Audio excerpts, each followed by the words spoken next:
북한의 직업 배치와 직장 문화, 그리고 MZ세대들이 선호하는 직업은 어떤 게 있는지 MZ세대 두 분 모시고 이야기를 나눠보도록 하겠습니다. 어서 오세요. 안녕하세요. 네, 먼저 두 분 자기소개 부탁드릴게요. 네, 안녕하세요. 저는 평양에서 온 정시호라고 합니다. 현재는 연세대학교에서 경영학 전공하고 있습니다. 만나서 반갑습니다. 네, 반갑습니다. 네, 안녕하세요.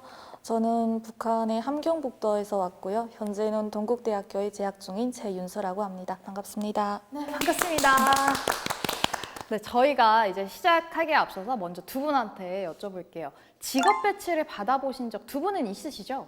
네, 저는 고급중학교 졸업하고 원래 남자들은 군대를 가야 되는데 제가 가정 쪽인 상황으로 해가지고 군대를 못 가고요. 국가에서 일방 쪽으로다가 철도를 배치를 해주더라고요.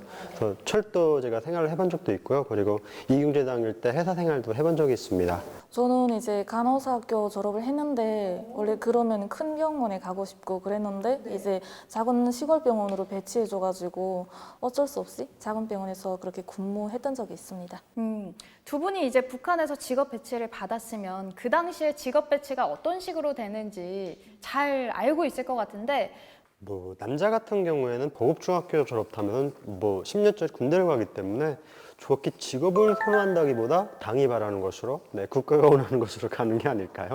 아, 내가 원해서 직업을 선택하는 게 아니라 국가가 너 여기 가 하면 글로 가는 거예요.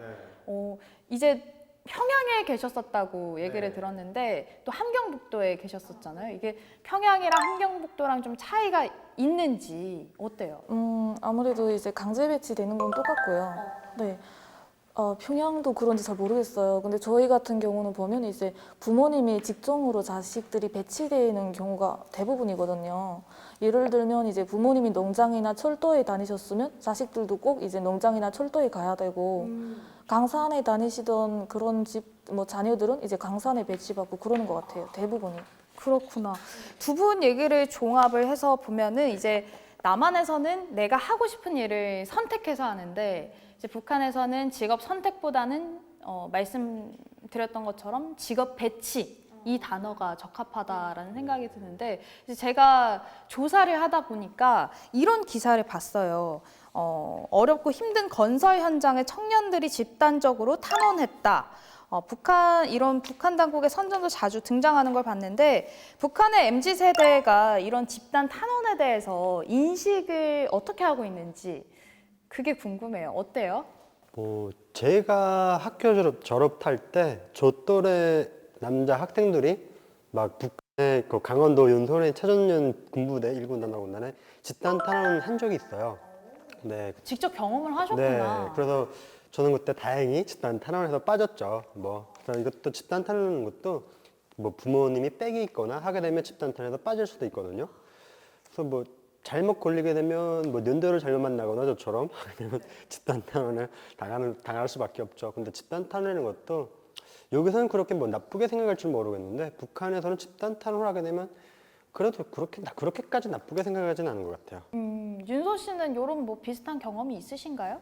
저희도 이제 졸업할 때쯤 되면 이제 청년동맹에서 나와가지고 엄청 그런 선전을 해요. 어디서는 집단 탄원을 해서 감사 편지도 받았고 엄청 잘 됐다는 식으로 이제 우리도 그렇게 할 수 있게 동기부여를 계속 해주는데 저는 보지는 못했어요. 저희 선배들 중에는 한 사람들이 거의 없고요.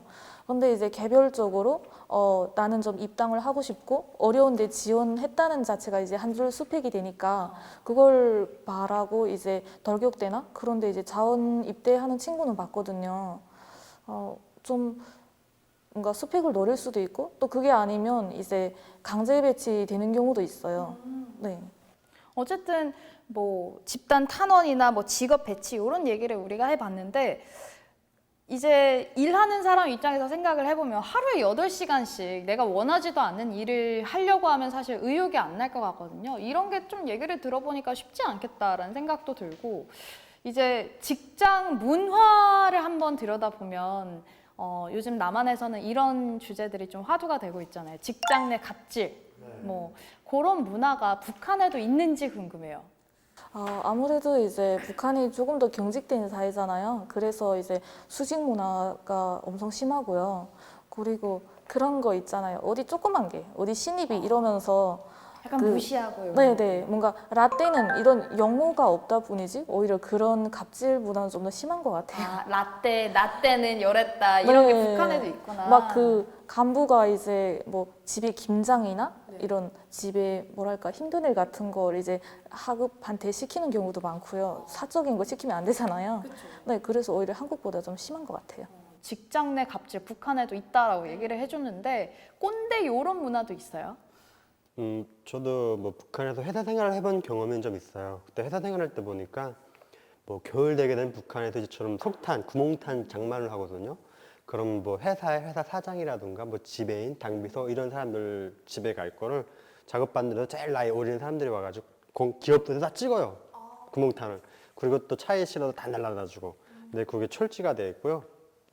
그리고 뭐 많이 회사 생활하다 보게 되면 많이 외부 작업 같은 걸 많이 하거든요.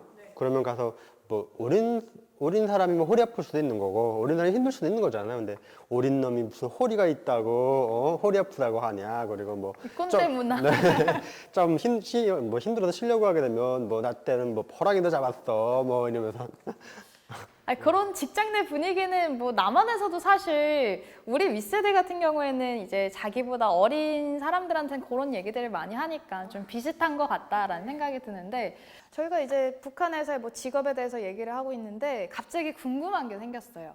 북한에서 그러면 MZ 세대들, 요즘 세대들이 좋아하는, 선호하는 직업은 뭘까? 어떤 걸 좋아해요? 뭐 남자 같은 경우에는 북한이 아무래도 성군 정치를 하고 있잖아요. 그러니까 뭐 군복 입는 쪽으로 많이 선호를 하거든요. 그래서 뭐 군관이라든가 그리고 뭐 버위부의 버위원이라든가 그리고 안전성의 안전원 이런 직업을 많이 선호하고요. 그리고 여자들 같은 경우에는 뭐 고급중학교 졸업하고 대학을 집이 힘있게 되면 대학을 가거든가 아니면 집이 힘이 없게 되게 되면 식당 접대원 이런 걸 많이 선호하거든요. 선호하는 이유가 뭐 북한의 노동자 한 달 월급이 뭐 0.8불밖에 안 되는데 그래도 식당에서 접대원 일하게 되면요 한 달에 10불 그러니까 하루에 많아서 10불 벌 때도 있거든요.